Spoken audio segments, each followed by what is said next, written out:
اس لیے میں فضیلۃ الشیخ الدکتور حافظ عبدالغنی القوفی رضی اللہ کو میں دعوت دوں گا دعا کے تعلق سے کچھ فرمائیں۔ السلام علیکم ورحمۃ اللہ وبرکاتہ۔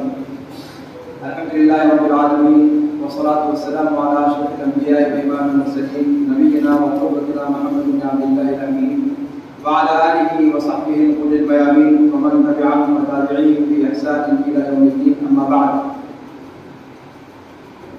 صدر محترم، اساتذہ جامعہ، مہمان مکرم اور طلباء جامعہ، آج بڑی مسرت اور خوشی کا مقام ہے کہ محترم ناظم جامعہ حفظہ اللہ نے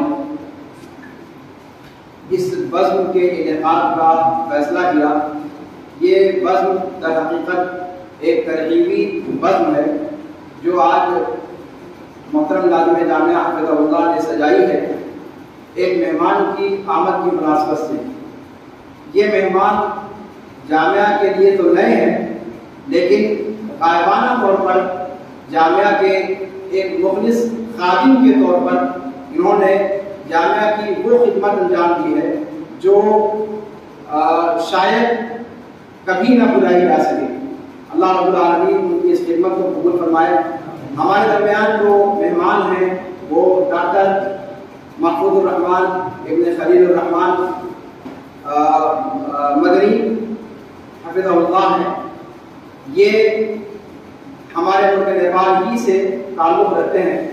شرق نیپال کا ایک ضلع سنگھا ہے، وہاں سے متعلق ہے اور ہندوستان کے مدرسہ احمدیہ سلفیہ دربھنگا اور فیض عام مئو سے فیض عام ہیں۔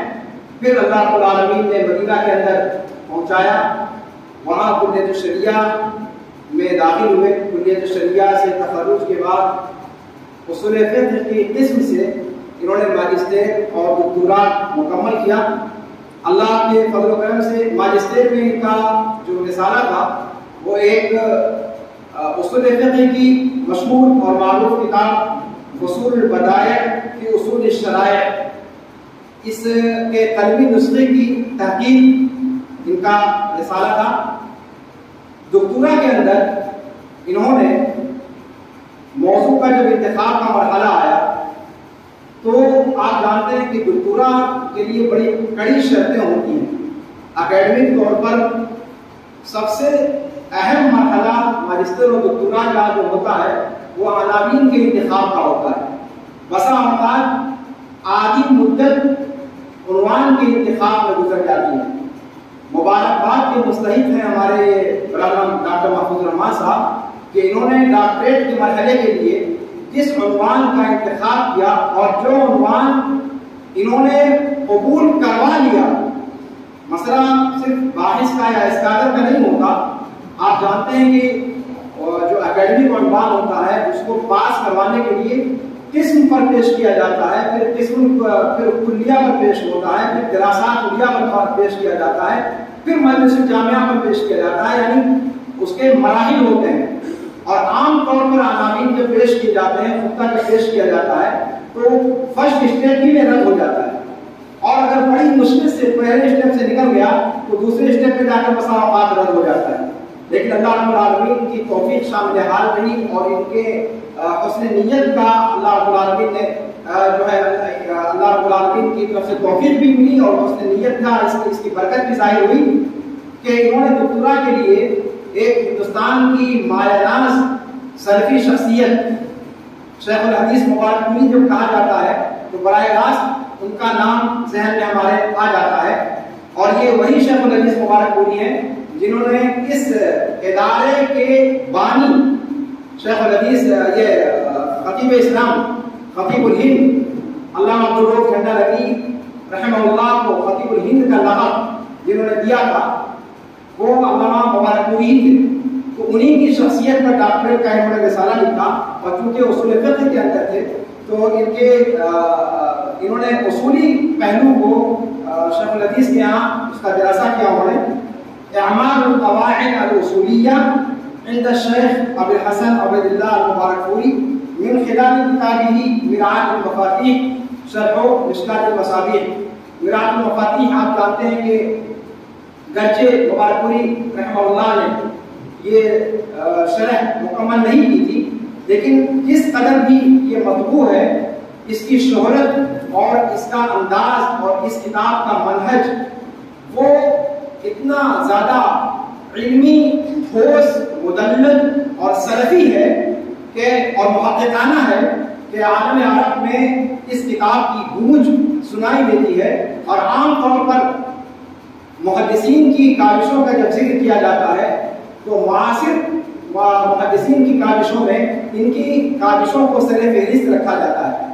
تو مرآة المفاتیح کے اندر اصول فقہ کے جو مباحث ہیں ان کو جمع کر کے اور ان کے ذریعے سے شیخ الحدیث مبارکپوری رحمہ اللہ کی اصولی شخصیت کو انہوں نے اجاگر کرنے کی کوشش کی ہے. یہ ان کا دکتورا کا رسالہ ہے.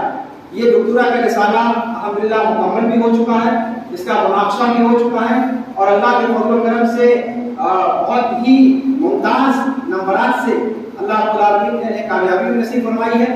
ہم سب اس مجلس میں چونکہ ابھی مناقشہ جلدی ہوا ہے، اس مبارک مجلس کے اندر ہم دکتورا کے اس رسالے کی تکمیل اور اتنے اچھے نمبرات سے، امتیازی نمبرات سے کامیابی پر ان کو مبارکباد بھی پیش کرتے ہیں. یہ صرف ان کے لیے نہیں بلکہ پورے ملک نیپال کے لیے اور خاص طور سے سلفیان نیپال کے لیے اور عام طور پر سلفیان بر صغیر کے لیے یہ ایک بہت بڑا شرف اور بہت بڑے فخر کی بات ہے.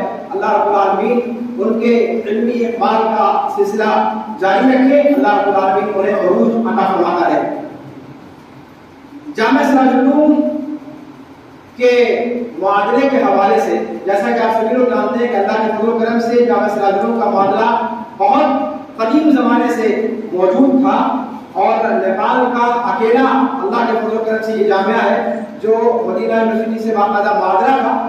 لیکن بیچ میں کچھ احوال پیش آ جانے کی وجہ سے وہ سلسلہ ٹوٹ گیا تھا اور بیچ میں ایک انقطاع آ گیا تھا، اور انقطاع آ جانے کے بعد پھر دوبارہ سلسلے کو جوڑنا کتنا دشوار ہوتا ہے.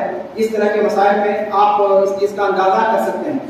تو دوسرے مرحلے میں جو نئے سرے سے الحمدللہ معادلہ اس کا ہوا ہے، اس معاملے کی کارروائی چونکہ کئی سال سے چل رہی تھی، آخری مرحلے میں ڈاکٹر محفوظ الرحمان صاحب اللہ کو جزائے خیر عطا فرمائے، آخری مرحلے کی کارروائیوں میں شروع سے لے کر کے آخر تک مطالبہ کرنے میں اور قدم بہ قدم اس کو آگے بڑھانے میں اور اعادے کے اندر وہاں باقاعدہ اس کو اپنا ذاتی معاملہ سمجھ کر کے آگے بڑھانے میں اور اس کو لگاتار تیزی کے ساتھ پایہ تکمیل تک پہنچانے میں ڈاکٹر محفوظ الرحمان صاحب کا بہت بڑا کردار اور بہت بڑا رول رہا ہے. اس کے لیے ہم تمام وابستگان جامعہ اور اساتذہ کرام، طلباء اور سارے کے سارے منتسبین جامعہ اور منتظمین جامعہ تہہ دل سے برادران ڈاکٹر محفوظ الرحمان صاحب کے شکر گزار ہیں. اللہ رب العالمین ان کی اس کاوش کو قبول فرمائے اور اللہ رب العالمین ان کے لیے اسے صدقہ جاریہ بنائے. آج کی یہ مجلس ان کے ملک نیپال آمد کی مناسبت سے جو ان کی یہ جامعہ سراج العلوم کی زیارت ہوئی ہے، اس مناسبت سے مجلس منعقد کی گئی ہے. بغیر کسی تفصیل کے میں چاہوں گا کہ برادران ڈاکٹر محفوظ الرحمان صاحب کو آواز دوں کہ وہ تشریف لائیں اور اپنے انتباہات سے ہم سب کو مستفید فرمائیں. اللہ جزائے خیر دے. اللہ رب العالمین ہم سب کا حامی ناصر. السلام علیکم ورحمۃ اللہ وبرکاتہ.